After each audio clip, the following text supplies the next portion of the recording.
Chère entrepreneur créative, ce podcast a été conçu pour t'aider à répondre à cette question: comment vendre mes créations et développer un business rentable tout en préservant mon temps, mon énergie et mon esprit. Je suis Olivia Bienvenue, cake designer durable et coach certifié, et je serai ta plus grande supportrice dans cette aventure. Ma mission? Aider les femmes aux mille et une idées à exprimer leur audace créative et à en vivre pleinement. Welcome to the show!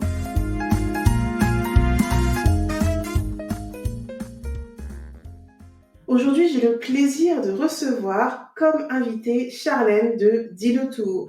Charlène, c'est l'une des premières coachs et expertes en blogging, experte de la vente en ligne que j'ai découverte lorsque j'ai voulu me lancer à l'entrepreneuriat et que j'ai découvert ma multipotentialité. À l'époque, j'avais énormément d'idées, mais je ne savais pas comment les canaliser. Je ne savais pas non plus si j'aurais pu m'en sortir, étant donné mon profil si particulier.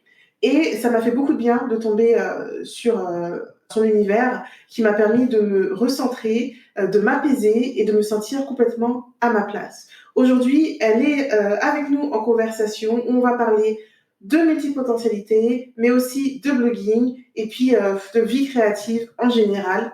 C'est parti. Salut Charlène. Bonjour. Bonjour Olivia. Quel plaisir de t'avoir sur ce podcast, entre multipotes qui dépotent. Mais avec joie, je suis très, très heureuse d'avoir été invitée. Ça me fait très, très plaisir également. Bah, je pense que c'est important d'avoir des moments où on est juste nous et on parle de ce qu'on vit parce que c'est pas courant de pouvoir en parler librement et ça fait du bien une fois qu'on peut en parler. Tout à fait. C'est une libération, surtout la multipotentialité qui est pas forcément quelque chose qu'on connaît bien et même soi-même, enfin découvrir qu'on est multipotentiel, ça peut être un vrai choc et un vrai soulagement en même temps, donc il faut pouvoir en parler. Exactement, c'est exactement ce que j'ai vécu, choc et soulagement et puis plein de questions. C'est ça. Donc avant de rentrer dans le vif du sujet, on va faire connaissance. Parle-nous de toi, qui es-tu, que fais-tu? Alors, donc je m'appelle Charlène, comme tu l'as déjà dit. Je suis, la fondatrice du blog Dis-le tout haut, donc qui est mon entreprise depuis maintenant 2 ans. J'accompagne les entrepreneuses qui se lancent ou qui ont pour projet de créer leur activité en ligne. Donc je suis vraiment spécialisée dans l'activité en ligne, pour les aider à avoir de la visibilité, à trouver leurs clients, à organiser, les fondations de leur entreprise, de leur présence en ligne. Donc c'est ce que D'accord, je fais à travers mes formations et à travers mes accompagnements. ok. J'avais pas réalisé que ça fait 2 ans Oui. que tu t'es lancée, parce que du coup, quand je t'ai découvert, tu te lançais alors? Parce que je t'ai découvert il y a 2 ans. Ah bah, je pense que c'est en fait, avant ça, j'étais freelance, mais en fait, tout s'est accéléré un peu comme, tu sais, quelque chose que tu avais dans la tête depuis tellement longtemps qu'il faut pas tant de temps que ça pour que ça émerge d'un coup et c'est un peu ce qui s'est passé avec Dis-le tout haut. Mais oui, oui, quand je me suis lancée, donc c'était il y a 2 ans et je pense que c'est à peu près là que que tu m'as découverte et ça faisait, 1 an que je travaillais en freelance, en tant que rédactrice web au départ. Oui. D'accord, d'accord. Mais c'est top parce que moi, quand je t'ai découverte, j'avais pas l'impression que tu venais de débuter. Donc ça montre bien que finalement, voilà, on peut débuter et être experte tout de suite et faire autorité tout de suite, quoi. Oui, oui, bah, écoute, en tout cas, je pense que ça peut marcher tant que tu es là où c'est juste au moment où tu y es. Tu vois ce que je veux dire? Enfin, quand tu veux pas en faire plus que ce qu'il en est, mais que tu as déjà une connaissance ou un partage à faire avec ce que tu sais déjà et puis ça peut évoluer, mais on n'est pas obligé d'être expert complet sur un sujet avant de se lancer. Voilà, puis je pense que quand on le partage avec le cœur aussi, enfin avec ce qu'on a, ben, ça marche quoi, ça accroche. Tout à fait. Puis il faut toujours garder en tête qu'il y a des personnes qui sont toujours moins avancées que nous. Donc on va Tout à fait, de toute façon aider quelqu'un d'une façon ou d'une autre, hein. c'est ça, ouais. Ouais, ouais et puis c'est vraiment quelque chose enfin, je sais pas comment ça s'est passé pour toi, mais alors moi, quand j'ai débuté Dis-le tout haut, je n'avais tellement pas enfin, c'est pas de connaissance de l'entrepreneuriat en ligne parce que je connaissais les notions de marketing et cetera. Par contre, je ne savais pas qu'il y avait autant de gens qui faisaient ça déjà, qui existaient et cetera. Donc il y a une espèce de pureté et du coup, je n'avais même pas en tête qu'il fallait être un expert absolu. Enfin, pour le coup, c'est pas un frein que j'ai eu parce que l'idée, c'était surtout de partager, ce que je savais sur le moment, tu vois? Je pense que c'est finalement pas un mauvais fil rouge en réalité. Non, c'est plutôt bien parce que ça évite justement d'avoir peur, de vouloir être autant aussi bien que les autres alors qu'on débute. Donc finalement, ouais, c'est une sorte de pureté, comme tu dis, qui est vraiment bien. C'est ça. Et alors toi, tu es très créative. Comment tu gères ton flux, ton flot d'idées quotidien? Oh, comme je peux, j'ai envie de te dire. Non, c'est simple et pas simple. Je dirais que ça dépend des périodes. Alors comme beaucoup de gens, je pense, d'écrire, j'ai des carnets qui débordent de trucs que j'essaye de rationaliser avec des marque-pages qui se transforment en tableau Trello. Bon, à la fin, c'est beaucoup de bordel pour pas grand-chose parce que c'est bon, je dois utiliser un dixième de tout ça. Mais au moins, j'ai l'impression de vider un peu ma tête quand je le fais. Sur le coup, ça me donne l'impression d'être un peu plus apaisée. Mais c'est pas évident. Mais je dirais quand même que c'est de mieux en mieux parce qu'au fur et à mesure que en tout cas appliqué à l'entrepreneuriat, hein, au fur et à mesure que tu avances sur ce chemin, tu apprends aussi à accepter que tu as un rythme un peu bizarre qui fait que des fois tu vas avoir un surplus, enfin le moteur est en surchauffe et bon, voilà. Et puis que des fois, tu vas être vidé par toute cette énergie que tu as dépensée et que c'est le moment de te préserver un peu d'une autre façon. Donc, je dirais que je l'accueille, cette créativité, dans tous ses cycles maintenant, mais que pour autant, il y a des moments où je sens bien que je suis presque à saturation, quoi, et qu'il faut que ça. Donc voilà, mais les carnets sont mes amis, beaucoup.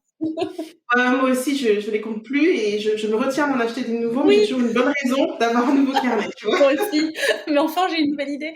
Non, Mais l'aspect vider son esprit, je pense que c'est vraiment primordial parce que y a une image qui me vient en tête parce qu'une cliente m'avait raconté comment elle sentait les choses et elle me dit des fois elle a plein d'idées et du coup elle en a tellement qu'elle s'assied sur son lit et elle fait rien.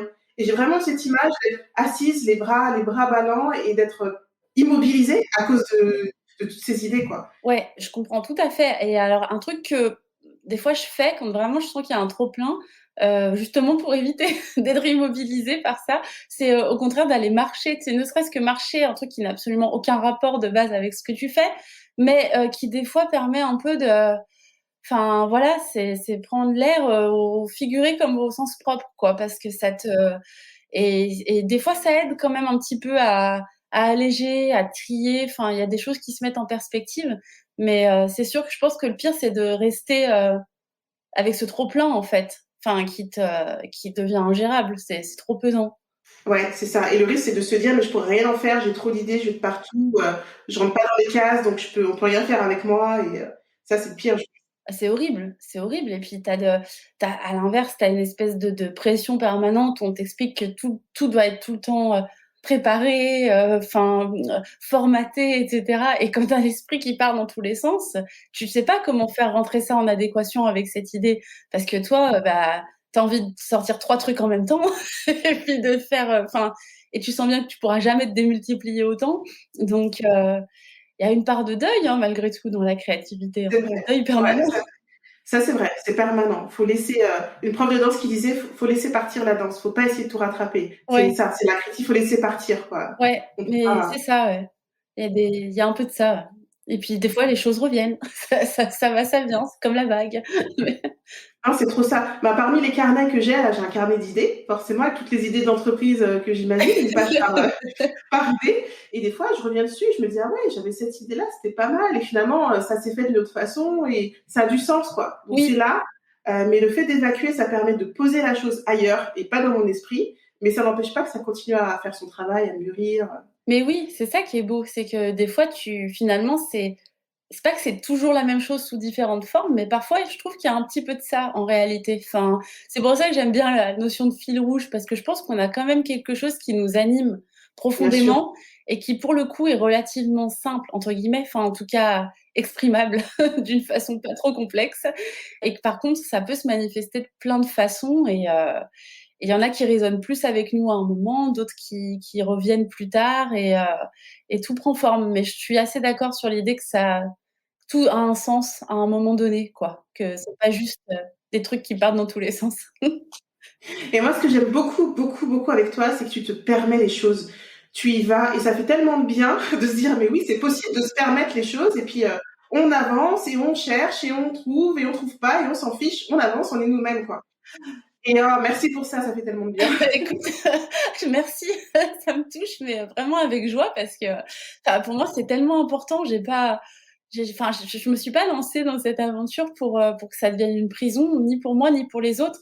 Et ça me peine quand j'entends des gens qui me disent ah bah j'y arrive pas ou même qu'on me demande mon avis et que je me sens toujours entre deux à dire oui ok alors la théorie entre guillemets voudrait que, mais toi comment tu le sens? Parce que enfin pour moi c'est le plus important quoi. Et ouais, je trouve que c'est important et tant pis si c'est pas carré, ultra, marketé et cetera, mais c'est mieux, c'est plus fun comme ça, en tout cas. Ouais. Bah, je sais pas toi, mais moi, mes meilleures productions sont celles qui sont le moins travaillées en amont, hein. Ah ouais. Ah oui, moi aussi, je pense que d'ailleurs, j'ai éliminé, de mon process, si tant est qu'il y en ait un, tout ce qui est, prémédité trop longtemps à l'avance, les trucs ultra orchestrés, c'est fini, plus jamais de ma vie. C'est pas amusant, enfin moi, ça ne m'amuse pas et c'est extrêmement décevant. Enfin, je n'aime pas ce que je produis quand je fais ça et ça apporte pas les résultats que je veux donc de toute façon, Ah bah forcément, hein, si ton cœur n'y est pas, ça se ressent dans les résultats. ah Ça, ouais, c'est... ouais. Non, non, j'aime bien les trucs un peu pas à la One Again totale, mais en tout cas qui sont un petit peu spontanés et ouais, qui sont du coup, tu te prends moins la tête, c'est plus pur, quoi. Ça vient un peu comme un jet et c'est cool. c'est ça. Et inconsciemment, on est sur notre voie, on est sur notre fil rouge, on s'en rend pas compte, mais il est là. Ouais, c'est ça. Non, mais c'est vraiment ça, ouais. Et alors toi, tu as l'occasion d'accompagner beaucoup de femmes créatives aussi? Oui, bah, alors je pense que tu sais, c'est toujours pareil, tu attires les personnes qui te ressemblent, surtout si tu fais un truc un peu, bah, comme on le fait, où tu es très spontané, tu incarnes un petit peu, en même temps ce que tu fais. Donc forcément, j'ai quand même beaucoup de profils d'entrepreneuses multipotentielles. Alors pas forcément créatives, comme par exemple toi avec des personnes qui font même de Manuel? la création, voilà, je sais que manuelle et cetera. C'est plutôt des entrepreneuses en ligne qui font de l'accompagnement, de la formation et cetera, mais qui ont évidemment ce profil, qui part un peu dans tous les sens, avec en même temps évidemment, bah, le tableau complet, hein, l'hypersensibilité, enfin tous ces autres aspects, de la personnalité qui va avec en général. Mais du coup, c'est chouette parce qu'en même temps, on peut bien se comprendre. Enfin, je comprends ce qu'elle traverse et en même temps, elle trouve un espace pour déculpabiliser aussi de pas être dans les clous et voilà quoi, de partir un peu, à droite à gauche et d'expérimenter. Ouais, je pense que c'est vraiment important d'avoir cet espace-là, d'avoir des personnes qui nous comprennent, parce que alors il y a plusieurs étapes. Il y a l'étape où tu sens que tu es différente, mais tu sais pas trop pourquoi et tu te sens pas à ta place. Et puis il y a le moment où tu comprends pourquoi et tu te sens encore moins à ta place, parce que tu réalises qu'on est à un minimum de pourcentage et tu te dis oh mince. Ouais, c'est vrai que je trouve que c'est difficile parce que même au sein de ce petit groupe d'êtres différents, il y a encore beaucoup de différences malgré tout et même là, ça peut être sectaire. Enfin, tu vois, il y a quelque temps, j'étais rentrée dans un groupe Facebook, entrepreneurs, haut potentiel, multipotentiel, je crois, un truc dans l'esprit. Mais en fait, je suis partie parce que ça me blessait comme endroit. C'était trop, c'était poussé à l'extrême et je sais pas comment dire. Tu avais l'impression que de toute façon, quoi que tu dises, tu étais remis en question avec presque un statut de supériorité, c'était encore pire que tout. Donc Ouais, je vois bien. J'ai eu l'occasion aussi de fréquenter ce genre de groupe et pareil, je suis partie. Faudrait peut-être qu'on crée un groupe à nous parce que mais oui, c'est peut-être ça la clé. c'est peut-être ça, ouais, c'est peut-être ça. Ah, mais c'est vrai qu'à ce moment-là, moi, j'ai cherché. Alors déjà, quand j'ai découvert que j'étais multipotentielle, je me suis dit, il faut que je trouve une entrepreneur multipotentielle qui a réussi en ligne, parce que c'est possible. Et c'est comme ça que je suis tombée sur toi. J'ai tapé blog multipotentiel. Et après, je me suis dit, mais j'ai besoin de quelqu'un qui m'aide à traverser ce monde, en fait, à comprendre comment les autres me perçoivent. C'est surtout ça. Parce que moi, voilà, on comprend les choses avec notre filtre, mais Oui, comment les autres nous voient, c'est pas si évident, quoi. oui. Et j'ai eu l'occasion de me faire accompagner par une coach spécialisée dans les cerveaux droits, comme on dit. Et ben ouais, je me rends compte que vu de l'extérieur, on peut paraître complètement associable, en fait. Ouais. Mais je pense qu'il y a un peu de ça, puis c'est vrai que je pense que c'est un peu le cliché qu'on véhicule avec la multipotentialité qui est celui qui va jamais au bout des choses ou qui fait mille et un trucs, ça va jamais nulle part, etc. Enfin, moi, je sais que c'est un truc dont j'ai beaucoup souffert. tant avec l'entourage que même dans mon couple au début, parce que j'avais très peur que mon mari me voie comme une inconstante, en fait. Enfin, quelqu'un qui sait pas aller au bout d'un truc, qui rêvasse, alors que moi, sur le coup, ça avait vraiment du sens. C'est juste qu'au bout d'un moment, c'était horrible, j'en avais plus rien à faire, quoi. Fallait passer à autre chose. Et je pense quand même qu'il y a que ce truc du fil rouge, dans le sens où parfois, il t'arrive d'aller quand même vers quelque chose qui n'est vraiment pas toi, ce qui fait que tu vas aussi t'en lasser plus vite. Alors que quand tu trouves quelque chose qui t'anime et qui a une expression qui te convient, ça fonctionne. Parce que là, je le vois avec Dis-le tout haut, malgré tout, même si là encore, il y a des moments où je teste des trucs, je varie, je m'ennuie d'une façon de faire, etc. Le fil rouge, l'intention de départ et la possibilité d'exprimer plein de choses sous différentes manières fait que ça rassasie relativement bien ma créativité. Ouais.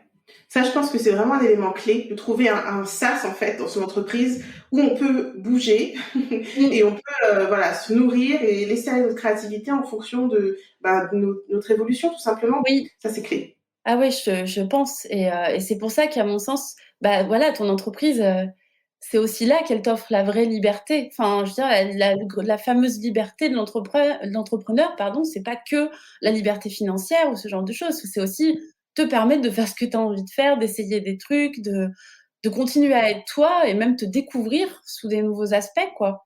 Oui, parce que souvent, toutes les choses qu'on nous reproche, entre guillemets, ce sont finalement des forces, sauf que le monde ne nous permet pas d'exprimer cette force. Non. Et c'est la chance qu'on a en tant qu'entrepreneur, c'est qu'on peut montrer la force et le faire à notre façon. Et là, ça change la donne, hein. Ah bah c'est clair. Et je sais pas si c'est une peur que tu as, mais moi c'est un truc qui, alors, pour le coup, que j'ai travaillé beaucoup en thérapie, qui est un fil rouge autre de ma vie, qui est justement ce problème que tu es tellement de choses, tu as tellement de facettes, tellement de choses à exprimer, que, enfin moi je sais qu'en permanence, je crains de n'être perçue que par un seul filtre, tu vois, quelque chose où qui soit réducteur en fait. Et j'ai pas du tout envie d'être réduite à une seule chose. Et c'est un combat de presque de tous les jours, même pour toi-même, même pour et je trouve que justement l'entrepreneuriat pour ça, c'est quand même assez magique parce que tu peux être plein de choses à la fois et voilà et quelque part ça se voit. Enfin, on comprend bien que tu n'es pas que un truc ou un truc. Enfin, bref, j'aime bien cette idée. Ah ouais, non, je suis comme toi. Moi, c'est une des choses qui m'a fait fuir le salariat. Parce que une fois que t'es dans une case, t'es dedans et c'est tout, quoi. Dès que tu veux faire autre chose, mais non, mais toi, t'es comme ça, je peux pas faire ça. Ok, bon, bah, merci. Bonjour l'ouverture d'esprit. C'est clair. Ah ouais, non, mais c'est horrible et c'est vrai que j'ai eu un petit moment, bah, de pas bien là, il y a quelque temps et je me suis dit: «Bon, bah, peut-être qu'il faut, se reposer donc arrêter l'entrepreneuriat parce que peut-être que c'est trop à gérer, retourner vers le salariat et cetera». Mais je n'arrivais pas à m'y résoudre. Enfin, au-delà du fait que c'est un autre rythme de vie et cetera, quand je lisais les annonces, je me disais: «Mais c'est un millième de tout ce que je peux faire, de tout ce que j'ai envie de faire, c'est hors de question, quoi. C'est pas possible.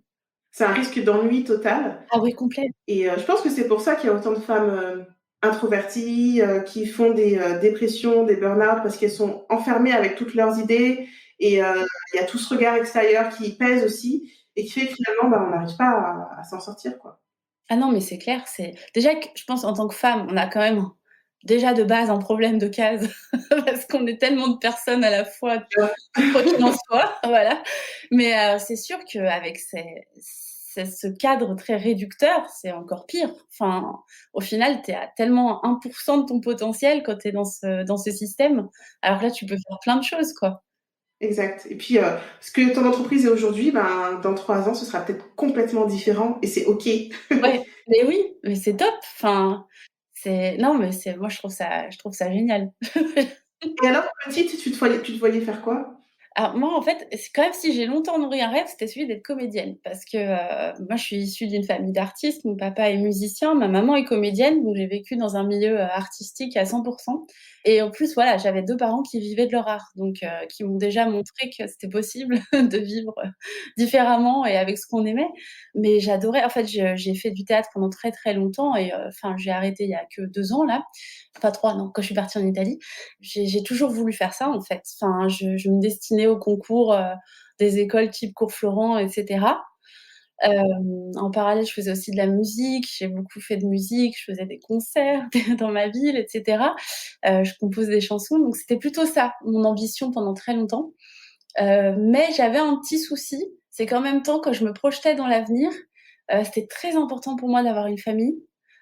Je me voyais toujours, ça c'est quand même rigolo, je me voyais toujours à un bureau en train d'écrire, d'être écrivain. Donc il y avait une Marrant. espèce de paradoxe de trucs de vie. Et quand est arrivé un peu le moment où j'avais la possibilité de passer des concours, etc., j'ai eu un frein. Alors je sais pas, peut-être qu'au final c'était de la peur, peut-être pas, ou que c'était le destin, mais en tout cas, j'avais le sentiment que ça n'allait pas être en adéquation avec la vie dont j'avais vraiment mais je le regrette pas, hein, d'ailleurs, parce que 2 ans plus tard, j'ai rencontré mon mari. Donc, Ben c'est voilà. que je l'aurais pas rencontré sinon. Donc, je pense que les choses avaient un sens. Et au final, je suis devant mon ordinateur, j'écris la plupart de la Et journée. t'écris. Exact. Donc, c'était facilement. Non, mais c'est top de voir cette différence finalement entre ce que l'esprit te dit, peut-être dicté par ton environnement aussi familial et tout ça, et en même temps ce que ton cœur te dit. Ouais. Et finalement, à un moment, le cœur, c'est lui qui dicte les actions. Ah ben complètement. Et au final, je suis bien contente de l'avoir suivi. Je me retrouve à avoir un peu, ouais, c'est le modèle de vie que Ouais. j'imaginais plus au plus profond de mon cœur, ouais. Donc, Et finalement, dans l'écriture, on retrouve aussi du théâtre et de la musique, hein, parce qu'écrire, c'est de la poésie, et c'est de la mise en scène, c'est du storytelling, donc finalement, tout se rejoint. Hein. avait tout se rejoint et c'est sûr qu'il y a pas de et d'ailleurs, enfin, je l'avais dit, je pense il y a quelques mois ou bien une année dans un mail ou je sais plus, que des fois j'écris mes articles comme des morceaux de rap. En fait, j'ai beaucoup de musique dans ma tête quand j'écris et c'est très rythmique en réalité, la façon de donc finalement tout se combine quoi. Exact. Et ce qu'on disait tout à l'heure, arriver à faire vivre toute ta créativité dans ton SaaS, dans ton entreprise, et tu le fais très bien, donc ça c'est chouette. C'est hyper inspirant. Écoute, ça me fait plaisir. Et alors aujourd'hui, quelle place a l'écriture dans ta vie d'entrepreneur? Ah bah, elle est centrale parce que, surtout que moi j'ai quand même énormément axé ma «stratégie» entre guillemets d'acquisition de clients par mon blog. Enfin, pour moi, c'est mon canal, numéro 1. Donc, l'écriture d'articles, c'est central évidemment et puis en fait, ça me fait toujours autant plaisir, j'adore ça. Enfin, j'ai toujours un kiff ultime à écrire.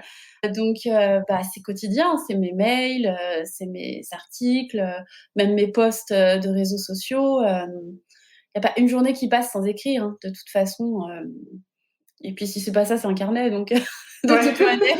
Il y a toujours une bonne raison d'écrire. Oui, oui, il y a toujours une Ouais. bonne raison d'écrire, mais ça reste toujours aussi central dans mon activité, ouais. Mhm. Alors la plupart des femmes qui nous écoutent sont des créatives manuelles. Oui. Comment est-ce que l'écriture, le blogging peut aider à développer ces ventes de création? Alors, je pense que dans le cadre de la boutique en ligne, c'est un domaine sur lequel je m'avance un peu moins parce que, sincèrement, je le connais moins bien. Mais je pense quand même que le blogging peut amener à la vente des créations par des sujets un peu connexes. Donc je sais pas, par exemple, mettons qu'on vende, je vais prendre un exemple, j'en sais rien, des lingettes réutilisables, tu sais, pour le visage, que ce soit de la confection, je prends un exemple vraiment comme ça.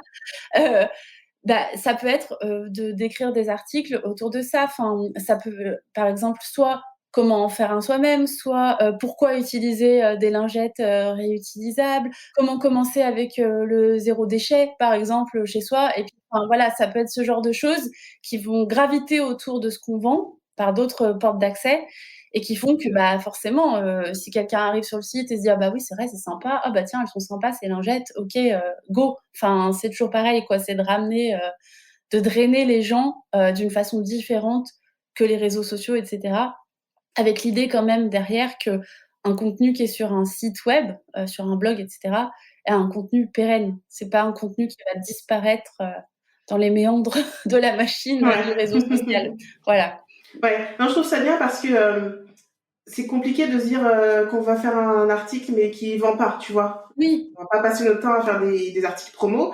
Et j'ai beaucoup de clients qui veulent bloguer, mais qui sont un peu bloqués en disant ok, mais je blogue sur quoi? Et bloguer sur la thématique qu'on maîtrise, je pense que ouais, c'est une belle clé. Moi-même, côté cake design, je me suis pas encore lancée à fond dans le blogging, mais c'est aussi un projet. Et c'est vrai qu'il y a tellement de choses. Et en même temps, tu as l'impression que ça sert à rien parce que tu vends des produits et que les gens vont tomber sur la fiche produit, ça suffit. Ouais, mais en même temps, je pense que finalement, c'est pas si éloigné de ce que tu fais si tu vends un produit digital. Enfin, si tu vends un coaching ou si tu vends une formation, tu vas pas passer ton temps à écrire des articles qui traitent que de la formation parce que C'est sinon ça. c'est hyper redondant puis tu tiendrais pas longtemps. Donc finalement, tu gravites autour de toutes les problématiques ou les questions que peuvent se poser les gens et je pense que c'est la même chose, qu'est-ce qui la question c'est ça, c'est qu'est-ce qui amène des gens à acheter ton produit? Et de ça, tu peux faire découler beaucoup d'idées, je pense. Exact. Ouais, ouais, les problématiques sont les mêmes, c'est juste on les applique à des domaines différents, mais finalement, on vit le même combat.